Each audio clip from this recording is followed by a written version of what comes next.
Kozhikode. Pathanapuram KSRTC ഡിപ്പോയിൽ കൂട്ടവധി. മദ്യപിച്ച് ജോലിക്ക് എത്തുന്നവരെ കണ്ടെത്താൻ KSRTC വിജിലൻസ് ഡിപ്പോയിൽ പരിശോധന നടത്തിയതിന് പിന്നാലെയാണ് കൂട്ടവധി. പത്തനാപുരം KSRTC ഡിപ്പോയിലെ കൂട്ടാവധിയിൽ 15ഓളം സർവീസുകളാണ് മുടങ്ങിയത്. മദ്യപിച്ച് ജോലിക്കെത്തുന്നവരെ കണ്ടെത്താനുള്ള KSRTC വിജിലൻസ് പരിശോധനയ്ക്കിടെ 2 ഡ്രൈവർമാർ ജോലി സമയം മദ്യപിച്ചതായി കണ്ടെത്തിയിരുന്നു.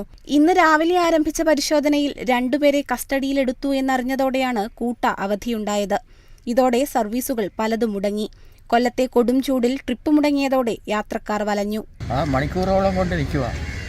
ഇവിടെ എങ്ങനെയാ ബുദ്ധിമുട്ട്? ഒരിടത്തെ സമയത്തിന് ഇവിടത്തില്ല. ഇപ്പോൾ ഒരു 1/2-3/4 മണിക്കൂർ കൊണ്ട് നിൽക്കുക. ഗതാഗത മന്ത്രി ഗണേഷ് കുമാറിന്റെ മണ്ഡലം കൂടിയാണ് പത്തനാപുരം. മന്ത്രിയുടെ നിർദ്ദേശപ്രകാരമായിരുന്നു പരിശോധന. കസ്റ്റഡിയിലെടുത്ത ജീവനക്കാർക്കെതിരെയും കൂട്ടവധിയെടുത്തവർക്കെതിരെയും നടപടിയുണ്ടാകുമെന്നും ഗതാഗത മന്ത്രി അറിയിച്ചു. ട്രിപ്പ് മുടങ്ങിയതിന് പകരം സംവിധാനമൊരുക്കുമെന്നും മന്ത്രിയുടെ ഓഫീസ് അറിയിച്ചു. കേരള വിഷൻ ന്യൂസ്, കൊല്ലം. സംസ്ഥാനത്ത് മെയ് മാസം പകുതി വരെ ചൂട് തുടരുമെന്ന് കാലാവസ്ഥാ നിരീക്ഷണ കേന്ദ്രം. 3 ജില്ലകളിൽ ഉഷ്ണതരംഗ സാധ്യത തുടരുകയാണ്. ചൂട് 42 ഡിഗ്രി വരെ എത്താനും സാധ്യത. സംസ്ഥാനത്തെ കൊടുംചൂട് മെയ് മാസം പകുതി വരെ തുടരാൻ സാധ്യതയുണ്ടെന്നാണ് കാലാവസ്ഥാ നിരീക്ഷണ കേന്ദ്രത്തിൻ്റെ മുന്നറിയിപ്പിൽ പറയുന്നത്.